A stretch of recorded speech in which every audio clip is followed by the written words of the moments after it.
Hello students, so we are back with the videos of class 12 mathematics and of course we'll continue our study with the maxima minima, the last application of the derivatives we are doing in the last videos, right? So मुझे उम्मीद है कि आप लोगों ने कुछ question practice करे हो ताकि आप लोगों को ग्रैब हुआ हो, समझ में आया हो कि करने कैसे हैं क्वेश्चन मैक्सिमम मिनिमा के, है ना? हमें फर्स्ट ऑर्डर डेरिवेटिव टेस्ट लगाने से बेटर हमें सेकंड ऑर्डर डेरिवेटिव टेस्ट का इस्तेमाल करना है, जहां पर वो फेल करेगा वहीं हमें खाली फर्स्ट ऑर्डर डेरिवेटिव टेस्ट का यूज करना है, right? So let's take some more questions today. So we have this question of exercise which says ki find two positive numbers x and y such that x plus y is equals to 60, such that x plus y is equals to 60 and xy cube is maximum. X into y cube is maximum. ठीक है, हमें इस तरह से दो numbers find करने हैं ताकि उनका सम 60 हो और x इंटू वाई क्यूब क्या हो, मैक्सिमम. सो ऑफ कोर्स यही मेरा फंक्शन है, यही मेरा fx भी है, बट मैं अपना fx जो है वो एक ही वेरिएबल में बनाना चाहूंगा. सो आई विल रादर से कि this is x into what y की जगह I can take from here 60 minus x, 60 minus x का क्यूब. और क्योंकि मुझे इसको मैक्सिमम प्रूव करना है, at the I have to find the numbers also, so I can differentiate it. So f dash x is equals to x का करा 1, 60 minus x के क्यूब को कांस्टेंट रखा प्लस x को कांस्टेंट रखा, इसका करा तो दिस बिकम्स 3 इंटू, या x को बाद में लिख लीजिए, तो उसका करा तो 3 इंटू 60 माइनस x का करा तो into -1 and into x also, right? So f dash x is nothing but, अब इन दोनों में से मैं 60 माइनस x कॉमन ले सकता हूँ. So if I take 60 minus x common, अंदर क्या बचेगा? 60 माइनस एक्स का स्क्वायर माइनस में ये वाला 3x. So we get 60 minus x into, if you solve this you get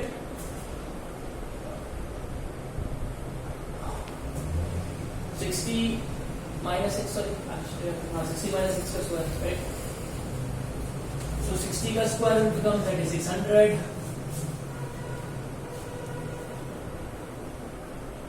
3600 plus x square minus 120x minus 3x.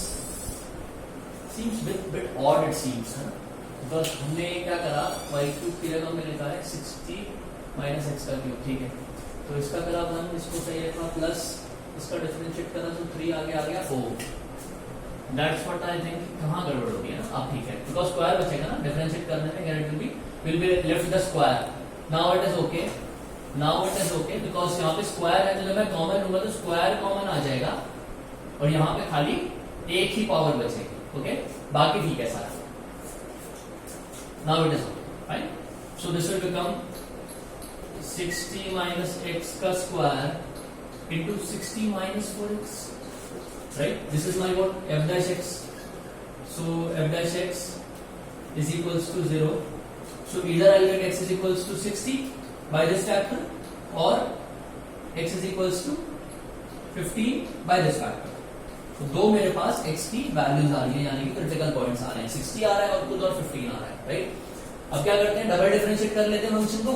इसको करेंगे, इसको कर लेते हैं डबल डिफरेंशिएट, है ना? इसको करना ठीक रहेगा, प्रोडक्ट रूल लगाना पड़ेगा ना. हम इसी को कर लेते हैं, ज्यादा बेटर है. तो बेसिकली अगर आप देखो तो f dash x मेरा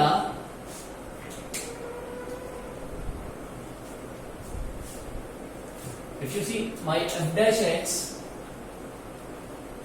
is what 60 minus x का होल क्यूब माइनस क्यों ये वाला, I'm just simplifying it, मैं सिंप्लीफाई करके लिख रहा हूँ.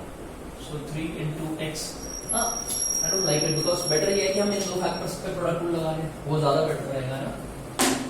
That will be much better क्योंकि वहां प्रोडक्ट रूल में लगाना ही पड़ेगा finally. So f double dash x में डायरेक्टली निकाल रहा हूँ.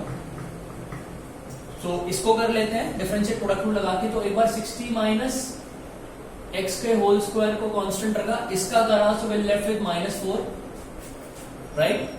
प्लस फिर 60 माइनस 4x को कांस्टेंट रखा, उसका करेंगे so we will be left with 2 into 60 minus x into -1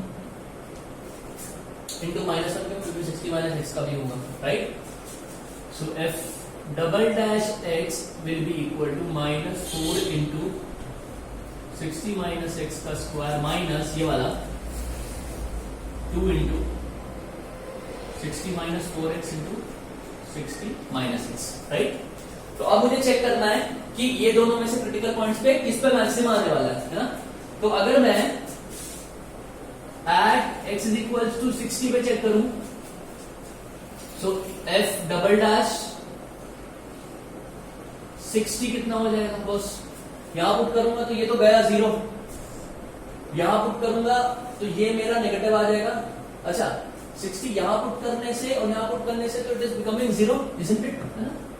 तो ये तो 0 आ रहा है, तो ये तो हो नहीं सकता, है ना? क्या बचा? f डबल डैश 15 चेक कर लेते हैं। कहां पुट करके देखूंगा? एक बार यहां पुट करूंगा 15 तो ये वाला फैक्टर 0 बन गया, 4 into 15 0 हो गया ना ये, और यहां पुट करूंगा so my answer will be 60 minus 15 का whole square whatever it is, but वो पॉजिटिव है, बट इस नेगेटिव के कारण मेरा आंसर क्या आएगा? लेसर देन 0 आएगा, आप देख सकते हो, है ना? लेसर देन 0 पे ही हम क्या मानते हैं? मैक्सिमम मानते हैं। Also therefore x is equals to 15 is the point of maximum, and therefore अगर मेरा x is equal to 15 maximum का पॉइंट प्रूव हो चुका है, तो y की वैल्यू कितनी हो जाएगी? y is equals to 60 minus 15 which is 45, है ना? y इज इक्वल्स टू 45 हो गया और x इज इक्वल्स टू 15 हो गया। तो हमें इसी तरीके से दो नंबर फाइंड करने थे कि उनका सम तो 60 हो लेकिन x इंटू वाई क्यूब क्या हो? मैक्सिमम हो, जो हमने वहां पर प्रूफ करके दिखा दिया है, राइट? ठीक है। सो आप नोटिस करेंगे कि there are some other questions like this, जैसे 14 और 16 भी इसी तरह के क्वेश्चंस हैं, है ना? तो वो आप अटेम्प्ट कर सकते हैं, उनमें भी यही प्रूफ करना है कि find the positive numbers x y cube, actually खुद मैंने करा दिया। Find the positive numbers x and y such that their sum is 35 and product x की पावर स्क्वायर and y की power 5 is maximum. Similar question. Find the positive numbers whose sum is 16 and the sum of whose cube is minimum. ठीक है? So we can, I think you can do it. तो next video में मैं आपको और कुछ question discuss करूंगा आपके साथ, ठीक है? तो आप इसकी तरह जो है और क्वेश्चन ट्राई कर सकते हैं, right? So till my next video please practice well, अपना ध्यान रखें, घर पे रहें, be safe, be happy and thank you so much.